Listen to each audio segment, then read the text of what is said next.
Gauss পাক রহমতুল্লাহি আলাইহি কিভাবে বাদশাহর জন্মান্ধ শিশুকে সুস্থ করে দিলেন। একজন বাদশাহ হযরত আবু গালিব গাউস আজম রহমতুল্লাহি আলাইহি এর দরবারে হাজির হয়ে বললেন, হে আমার সর্দার, আপনার মাধ্যমে রাসূলুল্লাহ সাল্লাল্লাহু আলাইহি ওয়াসাল্লামের একটি হাদিস আমরা জানি, যে ব্যক্তি দাওয়াতে ডাকলে তার দাওয়াত কবুল করা উচিত। এই কারণেই আমি আপনার খিদমতে হাজির হয়েছি, আপনাকে আমার ঘরে দাওয়াতে আমন্ত্রণ জানাতে। গাউস পাক রহমতুল্লাহি আলাইহি কিছুক্ষণ চিন্তা করলেন, তারপর বললেন, হ্যাঁ, আমি আসব। পরদিন তিনি তার খচ্চরে চড়ে বাদশাহর প্রাসাদের দিকে রওনা হলেন। প্রাসাদের দরজায় পৌঁছাতেই সব সৈনিক অত্যন্ত আদবের সঙ্গে নত হয়ে তাকে অভ্যর্থনা জানালো। তিনি ভেতরে প্রবেশ করে দেখলেন বাগদাদের সব মাশায়েখ, আলেম ও সম্মানিত ব্যক্তিরা সেখানে উপস্থিত।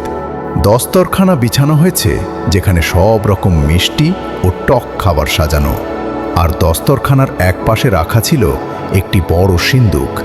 বাদশাহ বললেন, বিসমিল্লাহ, খাবারের অনুমতি আছে। কিন্তু হযরত গাউস পাক রহমতুল্লাহি আলাইহি নিজে খাবার খেলেন না এবং কাউকেও খেতে অনুমতি দিলেন না, ফলে কেউই খাবার খেল না। তারপর তিনি বললেন, ওই সিন্দুকটি নিয়ে এসো। সিন্দুকটি তার সামনে এনে রাখা হলো।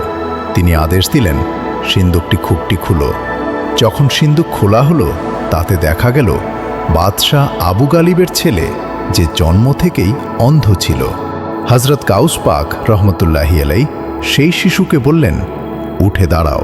এই কথা বলা মাত্রই শিশুটি দৌড়াতে শুরু করল, আর সে সম্পূর্ণভাবে দৃষ্টিশক্তি ফিরে পেল। এমনভাবে সুস্থ হয়ে গেল যে তারপর আর কখনো কোনো রোগে আক্রান্তই হয়নি। এই দৃশ্য দেখে পুরো মজলিসে হইচই পড়ে গেল। সবাই একসাথে বলে উঠল, সুবহানাল্লাহ।